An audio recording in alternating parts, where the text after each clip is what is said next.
Open our lips, O Lord, and our mouths shall show forth thy praise. Amen. Please be seated.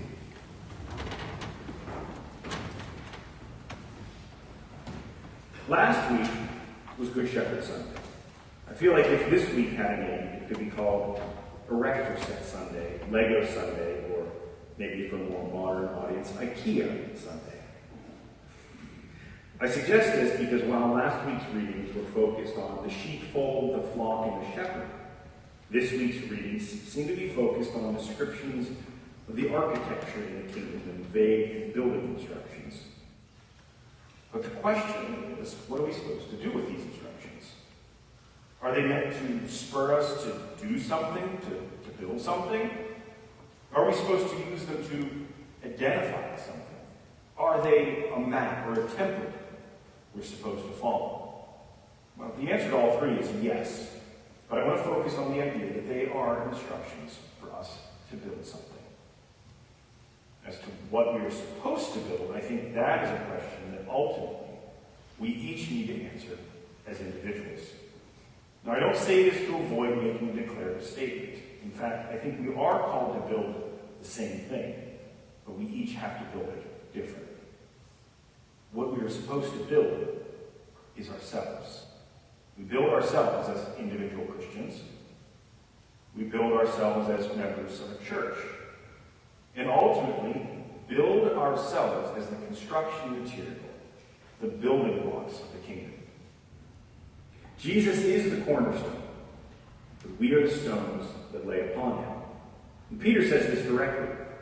Come to him, a living stone, though rejected by mortals, yet chosen and precious in God's sight. And like living stones, let yourselves be built into a spiritual house.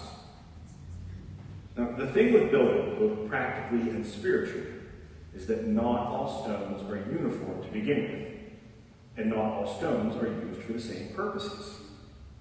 The task is to find the right stone for the right application. And this is where we must, in Peter's words, come to him, a living stone. And through discipline and obedience to God, allow ourselves to be shaped for our intended use. The difficulty is that, in many ways, we are both the shaped and the shaper. God does not force us to grow and change.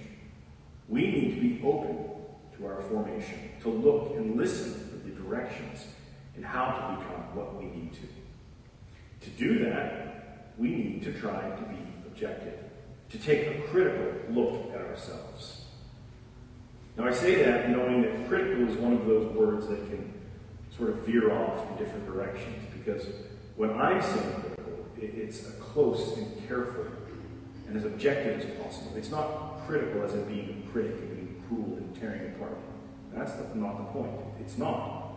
It's not discipline to punish. It's not being critical to find fault.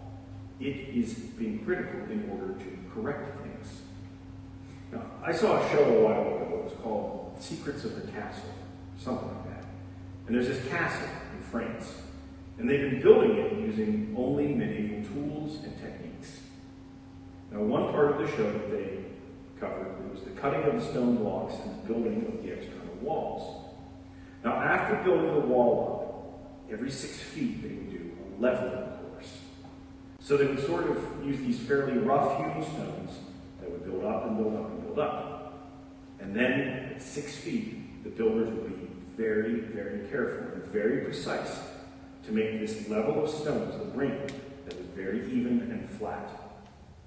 And they were using all sorts of tools, levels, plumb bobs, squares, and such.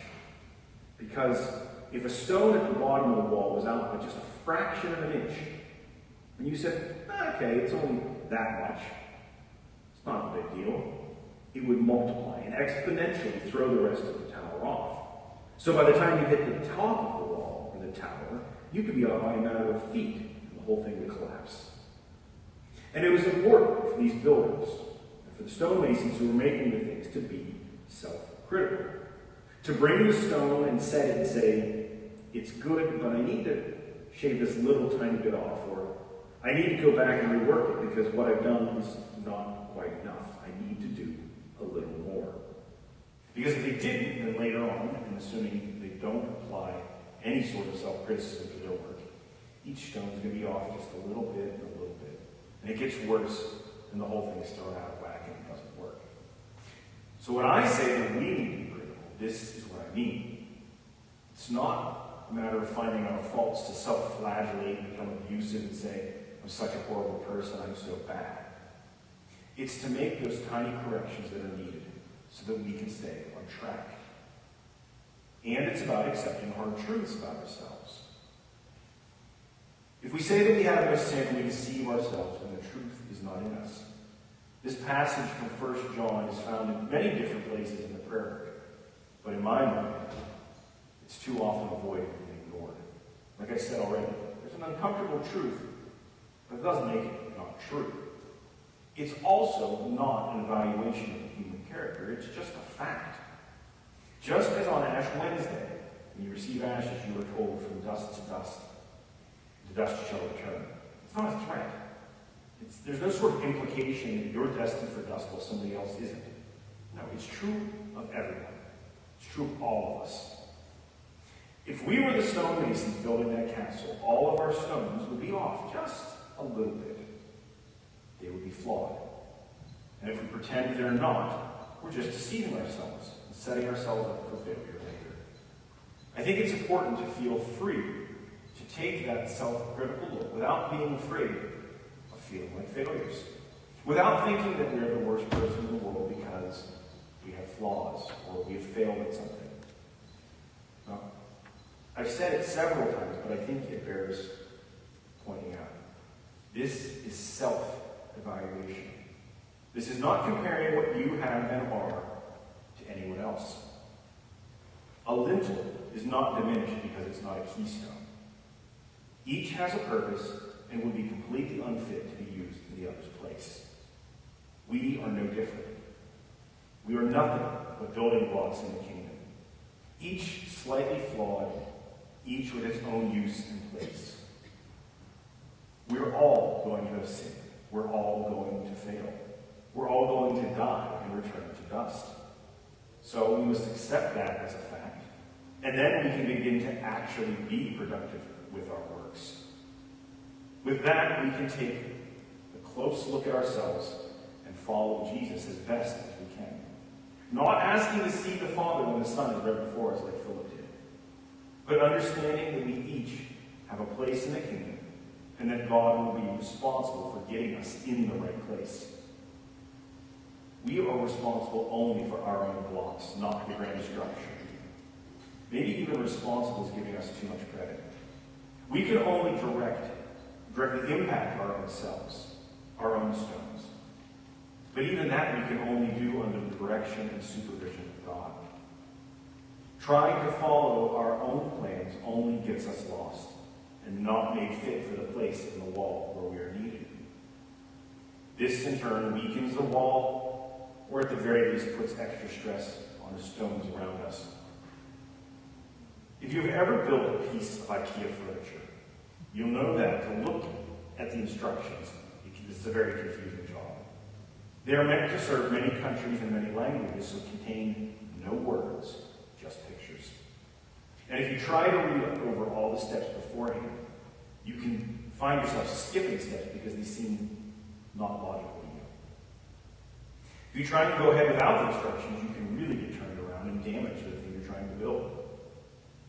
To successfully complete the task requires a certain amount of trust in the directions. You know where you're supposed to end, and you need to follow along with the steps, with the process, even when it seems to not make sense. God gave us a plan through Scripture and through Jesus. We know the end game, but we need to exercise trust and faith as we go through the process. Check the directions, even if you don't always understand them.